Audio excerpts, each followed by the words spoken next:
Bank Indonesia diperkirakan akan mempertahankan suku bunga acuan atau BI rate di level 5,5% pada rapat Dewan Gubernur Juni tahun 2026. Keputusan ini dinilai sebagai langkah untuk menjaga stabilitas rupiah, sekaligus mengevaluasi dampak kenaikan suku bunga yang telah dilakukan sebelumnya. Meski inflasi masih terkendali, tekanan eksternal terhadap nilai tukar membuat ruang penurunan suku bunga masih terbatas dalam waktu dekat. Pemirsa, entitas usaha PT Merdeka Gold Resources Tbk, yaitu PT Pani Industri Nusantara, resmi menandatangani kontrak konstruksi raksasa untuk pembangunan fasilitas penyimpanan tailing Hulawa di Gorontalo. Proyek infrastruktur pendukung tambang emas Pani ini dikerjakan bersama konsorsium Sino Hydro PIINM dengan nilai transaksi fantastis mencapai 2,87 triliun rupiah. Entitas usaha PT Merdeka Gold Resources Tbk yaitu PT Pani Industri Nusantara resmi menandatangani kontrak konstruksi raksasa untuk pembangunan fasilitas penyimpanan tailing Hulawa di Gorontalo. Melansir keterbukaan informasi Bursa Efek Indonesia, anak usaha PT Merdeka Gold Resources Tbk telah mengunci kesepakatan strategis baru. PT Pani Industri Nusantara resmi menggandeng konsorsium Sino Hydro PIINM untuk membangun fasilitas penyimpanan tailing Hulawa.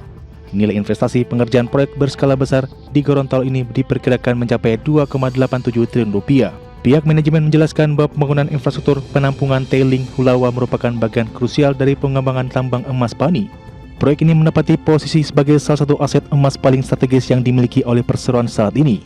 Keberadaan fasilitas penyimpanan tersebut yakini dapat membuat operasional penambangan berjalan jauh lebih optimal, sekaligus mendongkrak performa neraca keuangan ke depan. Manajemen berharap kelancaran pengerjaan fasilitas Hulawa ini dapat langsung berkontribusi positif pada peningkatan laba bersih perseroan. Adapun secara regulasi pasar modal, nilai transaksi ini tergolong sebagai transaksi material karena memakan porsi sekitar 44,89% dari total ekuitas konsolidasian perusahaan. Meski demikian, korporasi tidak perlu menggelar rapat umum pemegang saham karena nilai totalnya masih berada di bawah ambang batas wajib 50%. Berbagai sumber untuk IDX Channel. PT Avia Avian Tbk tetap memasang target pertumbuhan penjualan sekitar 10% di tengah tantangan ekonomi dan persaingan industri cat yang semakin ketat. Optimisme tersebut ditopang oleh prospek sektor properti, pembangunan infrastruktur, serta inovasi produk yang terus dikembangkan oleh perseroan. Avian Brands mempertahankan target pertumbuhan penjualan sekitar 10% pada tahun ini. Manajemen menilai kebutuhan pasar terhadap produk cat dan bahan pendukung bangunan masih menunjukkan tren positif. Strategi penguatan distribusi dan pengembangan produk menjadi kunci untuk mencapai sasaran tersebut. Kinerja industri cat seringkali menjadi cermin aktivitas di sektor properti dan konstruksi. Meningkatnya pembangunan hunian, kawasan komersial, serta tingginya aktivitas renovasi rumah menjadi pendorong permintaan produk cat di pasar domestik. Kondisi ini memberikan peluang bagi pelaku industri untuk terus bertumbuh. Persaingan di industri cat tidak lagi semata berfokus pada harga. Produsen kini berlomba menghadirkan produk dengan nilai tambah seperti cat ramah lingkungan, tahan cuaca ekstrim, hingga teknologi anti noda dan anti bocor. Inovasi menjadi faktor penting untuk menjaga loyalitas konsumen dan memperluas pangsa pasar.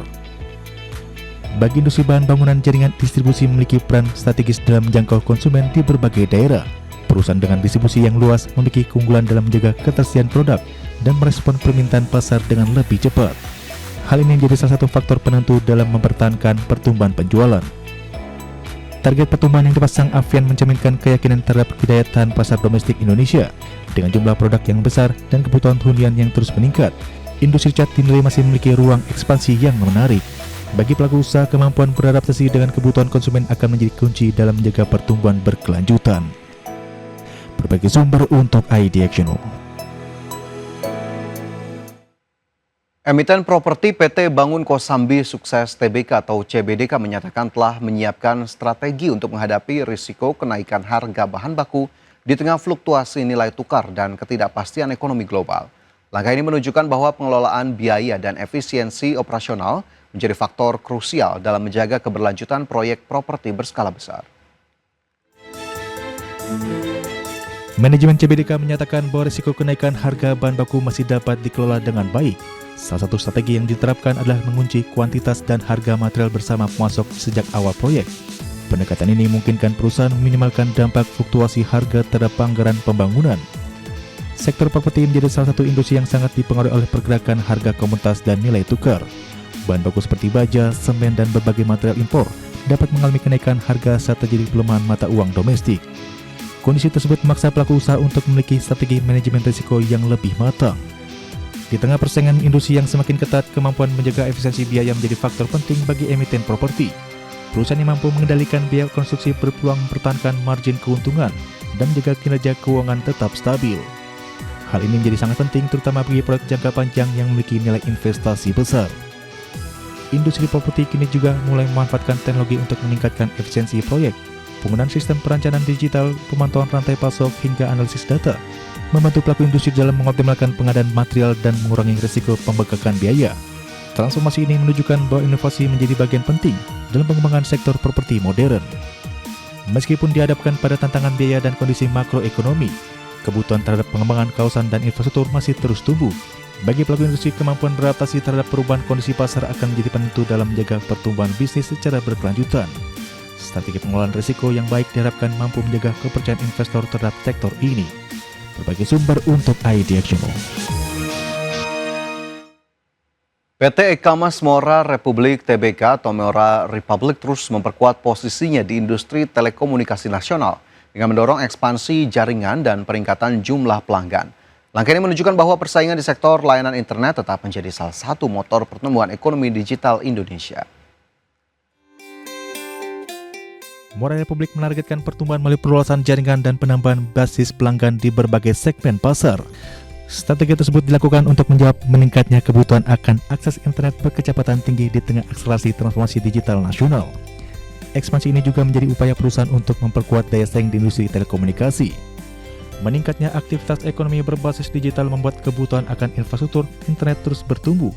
Layanan seperti e-commerce, pendidikan daring, hingga hiburan digital sangat bergantung pada kualitas konektivitas yang memadai. Kondisi ini menempatkan penyedia jasa internet sebagai salah satu pelaku penting dalam ekosistem digital Indonesia. Industri telekomunikasi memerlukan investasi besar untuk membangun dan memelihara infrastruktur. Oleh karena itu, perusahaan dengan cakupan jaringan yang luas memiliki peluang lebih besar untuk meningkatkan efisiensi dan menjangkau pasar yang lebih besar. Mora Republik saat ini didukung oleh jaringan serat optik yang menjangkau berbagai wilayah di Indonesia. Persaingan antara penyedia layanan internet diperkirakan akan semakin ketat, sering meningkatnya kebutuhan belanja modal dan tuntutan peningkatan kualitas layanan. Konsolidasi dan sinergi bisnis menjadi salah satu strategi untuk menciptakan efisiensi operasional dan memperkuat posisi pasar. Tren ini menunjukkan bahwa skala usaha menjadi faktor penting dalam menjaga pertumbuhan berkelanjutan. Perluasan akses internet tidak hanya memberikan manfaat bagi perusahaan telekomunikasi, tetapi juga mendorong produktivitas berbagai sektor ekonomi. Semakin luasnya konektivitas diprediksi akan mempercepat adopsi teknologi, meningkatkan daya saing usaha, serta membuka peluang ekonomi baru di berbagai daerah. Bagi Indonesia, penguatan infrastruktur digital menjadi salah satu fondasi menuju ekonomi berbasis pengetahuan di masa depan. Berbagai sumber untuk IDXNO. Pemirsa, China kembali menunjukkan ambisinya dalam persaingan teknologi global dengan memamerkan berbagai inovasi terbaru di bidang kesehatan dan manufaktur. Mulai dari alat bedah jantung berdiameter hanya 5 mm hingga mesin poles berbasis kecerdasan buatan. Teknologi ini menunjukkan bagaimana AI dan rekayasa presisi mulai mengubah berbagai sektor industri. Salah satu inovasi yang menyita perhatian adalah alat bedah jantung berukuran 5 mm yang dirancang untuk mendukung prosedur minim invasif. Ukurannya semakin kecil memungkinkan tindakan medis dilakukan dengan risiko lebih rendah dan waktu pemulihan yang lebih cepat.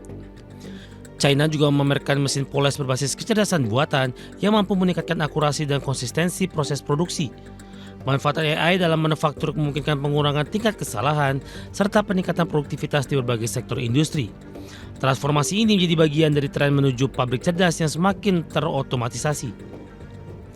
Inovasi di bidang alat kesehatan diproyeksikan menjadi salah satu sumber pertumbuhan ekonomi baru di masa depan. Meningkatnya kebutuhan layanan medis akibat bertambahnya usia harapan hidup dan perubahan demografi mendorong permintaan terhadap perangkat medis canggih. Bagi negara yang mampu menguasai teknologi tersebut, peluang ekspor dan investasi terbuka semakin lebar. Pameran teknologi ini menunjukkan upaya China untuk bergeser dari basis manufaktur berbiaya rendah menuju ekonomi berbasis inovasi. Investasi besar pada AI, robotika, dan teknologi medis menjadi bagian dari strategi jangka panjang untuk meningkatkan daya saing global. Kehadiran alat bedah mini dan mesin industri berbasis AI menunjukkan bahwa kecerdasan buatan tidak lagi terbatas pada dunia digital. AI kini mulai berperan dalam meningkatkan kualitas hidup manusia, efisiensi produksi, hingga pengambilan keputusan di berbagai sektor strategis. Berbagai sumber ada Channel. Kawasaki Robotics memperkenalkan RL030N, platform robot baru berbasis Physical AI, dalam ajang Automate 2026 di Chicago, Amerika Serikat. Kehadiran teknologi ini menandai pergeseran besar dalam dunia otomasi dari robot yang hanya menjalankan perintah berulang menjadi sistem cerdas yang mampu memahami dan beradaptasi dengan lingkungan kerja secara real time. RL030N menjadi platform robot terbaru Kawasaki yang dirancang khusus untuk aplikasi Physical AI. Berbeda dengan robot industri konvensional, sistem ini dikembangkan agar mampu memproses data dari lingkungan sekitar dan merespon perubahan secara lebih fleksibel. Langkah ini menunjukkan bahwa masa depan otomasi akan semakin bertumpu pada kecerdasan dan adaptabilitas. Selama puluhan tahun, robot industri dikenal karena kemampuannya menjalankan pekerjaan yang sama secara berulang. Namun, tuntutan industri modern membutuhkan sistem yang mampu menyesuaikan diri dengan variasi produk dan kondisi operasional yang terus berubah. Physical AI memungkinkan robot untuk melihat, memahami, dan bertindak berdasarkan situasi nyata di lapangan. Meningkatnya biaya tenaga kerja dan kelangkaan pekerja terampil menjadi salah satu faktor pendorong adopsi robot cerdas di berbagai negara. Bagi pelaku industri, otomasi berbasis AI tidak hanya berfungsi untuk meningkatkan produktivitas, tapi juga membantu menjaga konsisten kualitas produk. Kawasaki bukan satu-satunya pemain yang berlomba mengembangkan Physical AI. Berbagai perusahaan teknologi dan otomasi dunia kini berupaya menciptakan robot yang mampu berpikir dan bertindak di dunia nyata. Persaingan tersebut diprediksi akan menentukan siapa yang pemimpin gelombang industri generasi berikutnya. Perkembangan Physical AI menunjukkan bahwa nilai ekonomi industri robotika tidak lagi berasal dari penjualan perangkat keras semata. Namun, data, perangkat lunak, dan kemampuan AI kini menjadi komponen penting dalam menciptakan nilai tambah bagi industri. Berbagai sumber IDX Channel. Startup robotika Genesis AI resmi meluncurkan Eno, robot serbaguna berbasis Physical AI yang dirancang untuk beroperasi di berbagai lingkungan kerja. Berbeda dengan tren robot humanoid yang semakin marak, Eno hadir dengan desain beroda yang mengutamakan efisiensi, fleksibilitas, dan kesiapan untuk deployment komersial. Tidak seperti banyak pengembang robot yang berlomba menciptakan robot berbentuk manusia. Genesis AI memilih pendekatan yang lebih praktis melalui desain beroda dan lengan robotik dengan kemampuan manipulasi tinggi. Perusahaan menilai bahwa sebagian besar lingkungan industri memiliki permukaan datar yang tidak memerlukan kaki robot. Pendekatan ini dinilai dapat meningkatkan efisiensi energi dan menekan biaya operasional. Eno beroperasi menggunakan model kecerdasan buatan bernama Gene yang dikembangkan secara internal oleh Genesis AI. Sistem ini memungkinkan robot memahami tujuan pekerjaan, memecah tugas menjadi langkah-langkah kecil, serta beradaptasi dengan perubahan kondisi secara real time. Kemampuan tersebut menjadi salah satu fondasi penting dalam pengembangan robot serbaguna masa depan. Genesis AI telah menghimpun pendanaan sebesar 105 juta dolar Amerika atau setara lebih dari 1,7 triliun rupiah untuk mendukung pengembangan teknologinya. Besarnya investasi ini menunjukkan bahwa robotika berbasis AI kini menjadi salah satu bidang paling menjanjikan di industri teknologi global. Genesis AI menargetkan Eno untuk digunakan di sektor manufaktur, logistik, laboratorium, hingga layanan publik. Perusahaan berencana memulai deployment terbatas kepada pelanggan pada akhir 2026 sebelum memperluas penggunaannya ke pasar konsumen. Kehadiran Eno menunjukkan bahwa persaingan AI kini telah bergeser ke dunia fisik.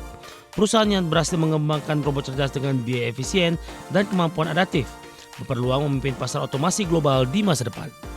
Bagi sumber Addiction.